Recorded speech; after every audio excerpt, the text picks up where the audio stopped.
So now, ladies and gentlemen, live and in colour, it's Mr. Wayne Lovejuice.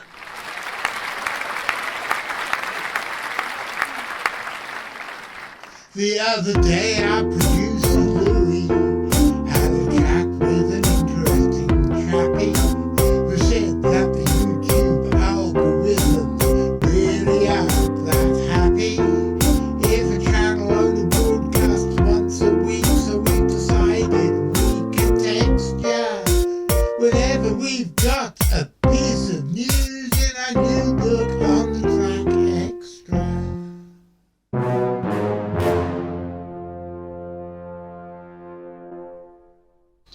And now, ladies and gentlemen, we've got two old friends come to visit us in the studio today.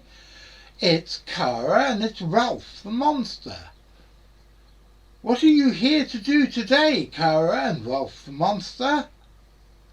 So Ralph, what's coming up? Book review. Anyone who knows Richard Freeman and me knows that we have a lot of things in common. We like a lot of the same music. We used to both have a fondness for gin. I think Richard may still have a fondness for gin, but I don't touch the stuff anymore. And we're both complete and utter book freaks. And so whenever Richard comes to visit me, he always goes up into the library, grabs some books and brings them down so we can do book reviews here on The Track Xtra. Now this next book review is one that is strange to do because at the moment I don't have the book. I don't want to bellyache about it, but over the last 15 years there have been several people who came and did voluntary work for the CFZ, and I later found they were nicking things. And unfortunately someone who originally was in charge of the Mystery Cat study group until they lost interest and disappeared off with their husband had several of my big cat books, and one of them was this book. It is Mystery Cats of the World by Dr Karl Shuker, and it is a bloody magnificent book. It's one of my favourite cryptozoological books, and I would cheerfully wring the neck of that annoying woman who buggered off with that and several other books, and whose husband ripped us off for something like 17 grand, which did screw up a lot of the CFZ's plans for the last decade and a bit. But no use crying over spilt milk. Over to Richard. Mystery Cats of the World, Rich. I still have a copy, not here with me, but back in Exeter. I got it when it first came out. Karl is a very prolific author. I've lost count of how many books he's done, but he can bang them out at a rate of knots. And this is one of his best, along with The Lost Ark. It's one of his very, very best. And it has such a all-encompassing range of topics. Now, you'd expect it to cover mystery big cats in Britain like the Beast of Bodmin and the Beast of Exmoor, and it does. And it covers the smaller mystery cats like lynx and jungle cats that have been caught and killed in Britain on the roads and things. The possibility that jungle cats were hybridising with domestic cats to make strange large hybrids. But it also looks at famous cryptid cats like the Mingwa of Tanzania in East Africa, and the cases in the early part of the 20th century, in the 1920s, when these things were supposedly killing people in villages along the Tanzanian coast, and you could track where the animal was going and from its kills, and market guards would be killed at night when they were guarding the goods, and the whole area was thrown into a panic. And some of the men who were killed in the most horrific ways had hands full of grey fur, and the local people said it was the Mingwa, the strange one. And there was a guy called Captain Hitchens who investigated this, and he found the footprints and said they were like a leopard's, but they were bigger than a lion's.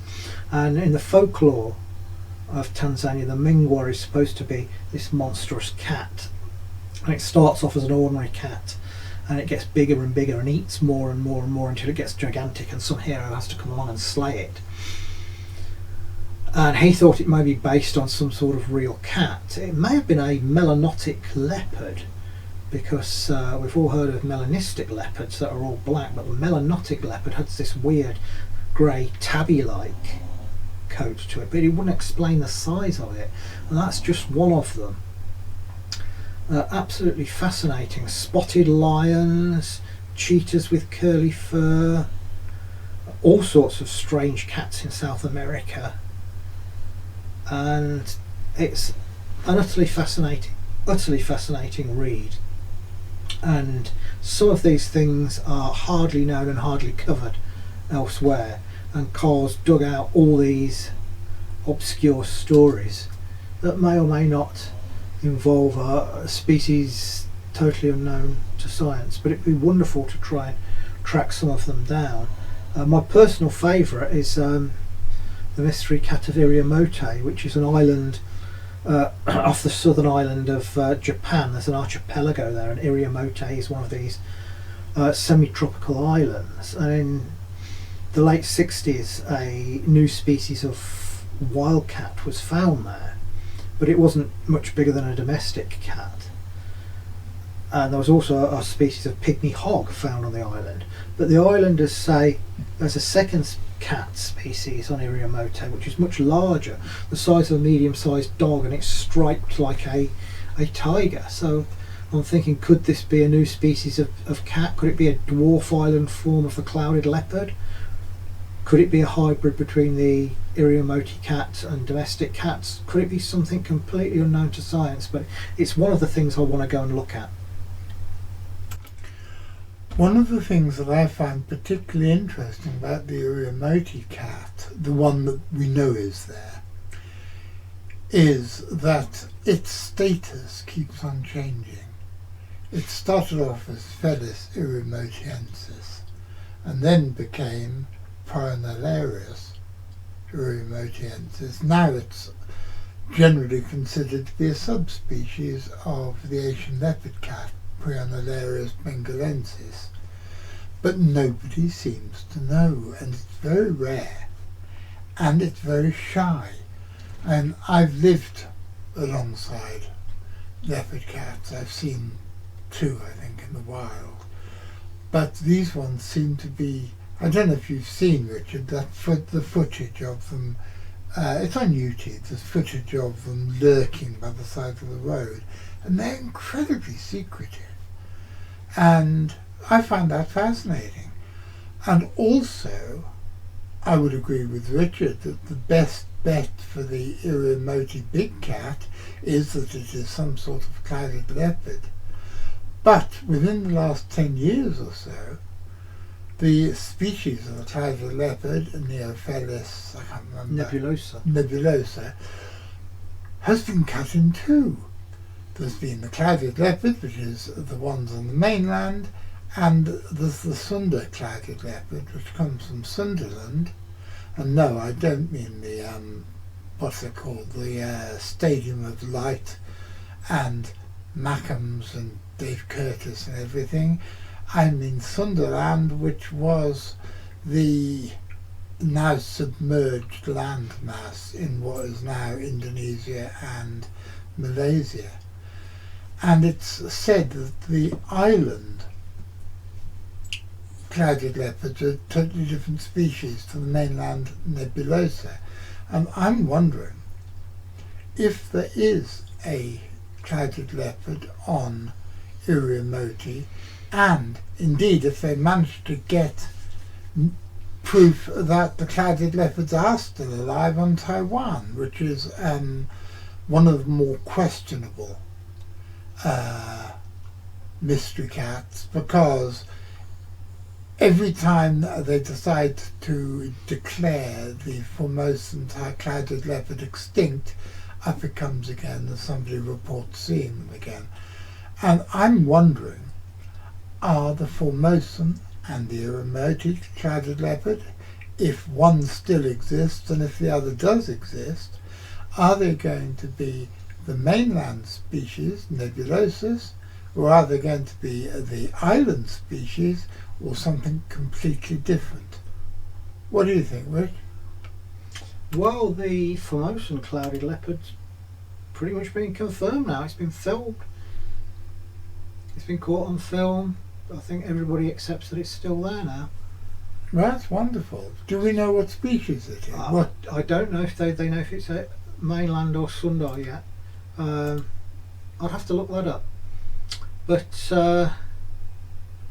the Iriamoti mystery cat, I think if it exists, it's the best bet is a clouded leopard, but a dwarf island form.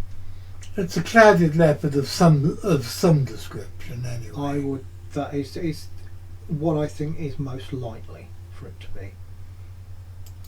I remember when I was a boy and I first read a abridged children's version of Hovelman's On The Track. I remember being absolutely terrified by the stories of the Mungwa? Yeah, the Mungwa.